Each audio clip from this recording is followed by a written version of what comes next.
Hey everybody, this is Brian Seese from The Redlines with another episode of Backseat Guitar in the Car. Today is a pretty cool episode. I'm excited about it because today we have the Redlines recording engineer in the car with me, Pete Drivere. Hey. Pete, say hello. And we got your bandmate, John. Corey, correct? No, John Hlumyk. John Hlumyk. See, this is where I got a little confused. And you know what? We'll touch upon that shortly. But first, the two John factor. First, band name is the Deadbeat Poets.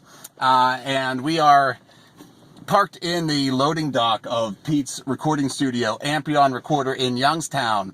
And we're going to play a new song of you guys, right? Yep. All right. The song's called Michael. Yes, sir. And here we go. Okay. I don't want your photograph. I hang it on the wall no more. And I don't want to hear your laugh.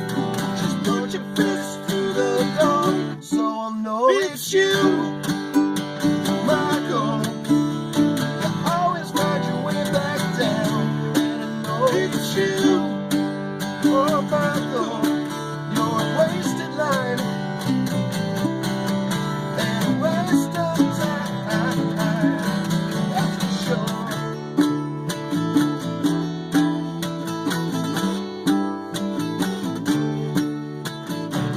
I don't want your sympathy or your empathy or your curse. I don't need your melody. In fact, it only makes it worse. And I know it's you, Michael. You always bring the world back down.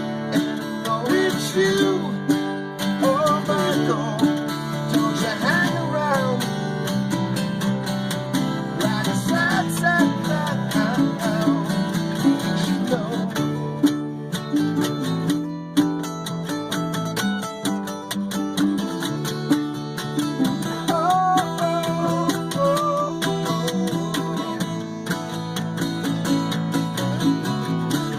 Stormy days and sour notes, and I'm kinda glad you didn't stay. And if you hate this life so much, just dye your hair a different shade, so I'll know it's you, oh Michael. You always seem to let me down, and I know it's you, hey Michael. We can pick you up, but you always find your way back down.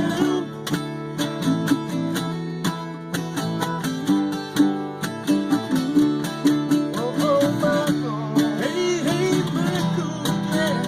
You always find your way back down.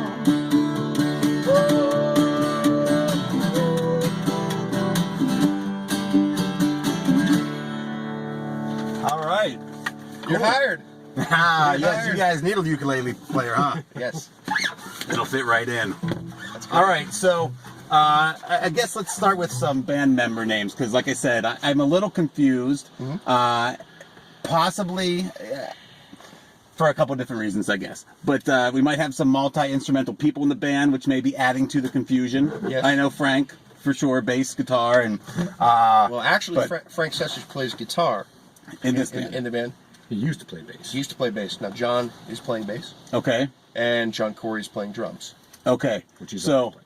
okay, so there is no Terry at any. No. Okay. No. All right. I had an old Yeah. band member list apparently. Right. Okay. All right.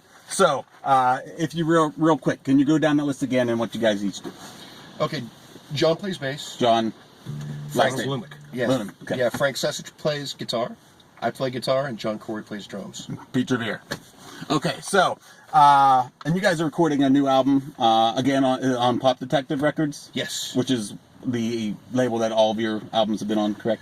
Our American albums. Oh, okay. Yes. That's right. We got Yeah. We have the You Are the Cosmos albums, and then we have a Japanese album too.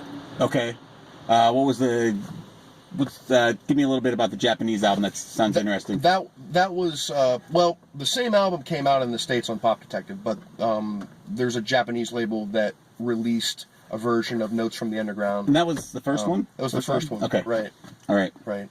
And we haven't been to Japan, so don't ask. Yeah. I know a little bit of the history from a book that Frank Secich wrote called Circumstantial Evidence. So that's where I got basically the list of the band members from. And I also, I don't know if it's on, yeah, it's on this one too. Right. And so that's actually where I got it from. This is... Right, that's a retrospective. Yes, this is kind of like a compilation. 2007 to 2014. Yes, so if anybody wants to get an introduction, I'm really in the dark, introduction to the Deadbeat Poets, this is a good one. The Strange Tales from the Husband Building, which is the building that we're in right now. Yeah, we're in the garage. In fact, we're in the back cover of that record right now. All right. Yeah, right. Okay, so how'd you guys meet? How did the Deadbeat Poets form? Deadbeat Poets formed in 2006, and we had just, Frank and I had just done, and John Corey had done a compilation tribute song to Greg Shaw. Greg Shaw was the founder of Bump Records. Yeah. He had passed away in 2006. We did a song for a compilation that Bump Records was putting out, and we went under the name of Dukes of Earl, and we did a cover of Paul Revere and the Raiders' Him or Me, which was Greg Shaw's favorite song. And so we started playing, working that stuff out, and Frank knew Terry Hartman. He had done some work with him in the past, and I want to touch on that later because that's an awesome story, I think. And which I could touch on it right now. Okay. I was recording Terry's son in the studio, and this kid Tony would always talk about his dad, like doing music and stuff like that. And when John and I were real young, Frank had given us a tape called Terry and the Tornadoes, and we were like, this John? Yeah. Okay. Yeah. He and I grew up together. Yeah. All right. And Terry Hartman had this band called Terry and the Tornadoes, and there's a couple songs on it we really dug. This was like 1980, right? This was like 1982 or something like that. We got this thing. Okay. And anyway, I ended up recording his son's band, in 2004, 2005, and at some point we figured it out that it was the same Terry Hartman, and so I mean that's that story. Yeah. So that's how Terry came back in the picture, basically. Yes. And yes. you and John Corey knew Frank because Frank was your manager when you guys were in a band called the Infidels. Exactly. And, okay. And then John was in the Infidels too. Okay. All right. Yeah.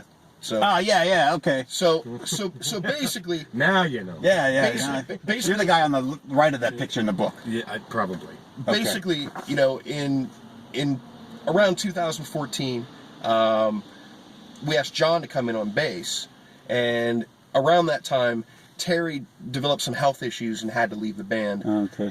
So, John really replaced Terry. There was a time we actually played all together. And we were rehearsing. I like a lot of Terry's songs. And so I mean that's kind of where the evolution of John entering the picture came from. We were kind of like going to expand out the band a little bit, and add an extra instrument, and but as luck would have it, we're back down to a 4-piece. All right, cool. And some cool things that the Deadbeat Poets have done was you played I always get the initial SX. Yes, that's the easiest way to say it. Yes. But people know the SXSW. SX. You got it. Yes. Yeah. In 2009, you've played at the International Pop Overthrow Festival in Liverpool. Yes. Which, I mean, just. And we did some additional dates in the UK. On top of that too, and then 2011 we did a European tour, and then we did another European jaunt this past summer. Right. I remember that for a couple of weeks, and we did that in support of our new record on You Are the Cosmos Records, and we have a new album out on that label, and then we went over for a couple of weeks to support that. Cool. How'd that go? Oh, it was fantastic. Yeah, fantastic. We played everything from 80 capacity little rooms to like 10,000 people Tom Petty stages. It was a we'd literally be like doing one day and another super huge thing the next day. And then back down to a medium kind of thing, and you know. It was, I don't want to say what do you like better, because I'm sure there's things you would like and possibly dislike about both. But I mean, I prefer the Tom Petty stage. Yeah, Yeah? Yeah, Okay. I could play those 300 days a year for sure. All right, cool. And another thing I definitely want to talk about is coolest song in the world. Okay, so for those of you who may not know, Sirius XM has a radio station, Channel 21, called the Underground Garage. It is Little Stevens from Springsteen, Little Stevens Underground Garage, and every week they have this thing called Coolest Song in the World, where they choose this song that they think is the coolest song in the world, and they play it several times a day for... Forever. They're still playing that stuff. Right, but I mean, for that week they choose a song and they play the heck out of it. Yeah, you get played more than the Beatles. And they play the Beatles a lot. They play the Beatles a Yes. lot. You get played more than the Beatles. So, and then at the end of every year, they kind of do like a best of. Yeah. So basically you got 52 songs throughout the year. Okay, so you guys have had coolest song in the world 3 times. Yes. You've had the Staircase Stomp in 2010, which at the end of the year was number 5. Yes. And then you had The Man with the X-Ray Eyes, which is a Terry Hartman song. Yes. That's the story I want to touch on. We'll get back to that real quick. 2011, again, year-end, number 5. And then Johnny Sincere in 2013, which was year-end, number 2. Right. Okay, so the cool story, I think, about The Man with the X-Ray Eyes is that was the single that Frank was recording in 1980, 82, or... Yeah, right. It never came out. Right. And it was supposed to come out on Bump Records. Yeah. Because Stiv Bators ran up all the Greg Shaw's money on cocaine and hookers. There was no money to put out Terry's record. So the Tornadoes kind of got stiffed. But anyway, which with much cajoling, we talked Terry into doing that song in the Poets. And but he was happy you did. I'm sure he was. I think he was a little resistant to it at first, but I think it's cool. It's a song that is like 24, 26 years old. Yes. Well, now anyway. You're right. But at least 20 years old when you did that. So I don't know. Probably about 35. Well, at least from when it was recorded. I don't know when he wrote it, but that's pretty cool. I think that's an awesome story. Yeah. Yeah, that's a really neat song. Yeah, it is. Yeah. So how's the new recording going? The new recording's come along just fine. We started breaking ground on a new record, and the way that we're doing it this time is, we're actually rehearsing the songs first. We're not just coming up with them in the studio, which is how we've done all our records to date. Just, someone brings in a song, we work it out, right? As we're doing it. Well, I was going to ask that, being that you own a studio. I was kind of assuming that maybe that's how you guys did some of this stuff. Yeah, and I never liked doing it that way, but Frank and Terry always liked to do that. But now we kind of have a little bit more of a practice regimen build up into the band. Basically, John came in and cracked the whip. So we're doing it the right way now. That old slave ship. Yeah, but anyway, what we do now is this concept where we actually work out the song first. Oh wow! I know, it's crazy, isn't it? I mean, it's so bohemian.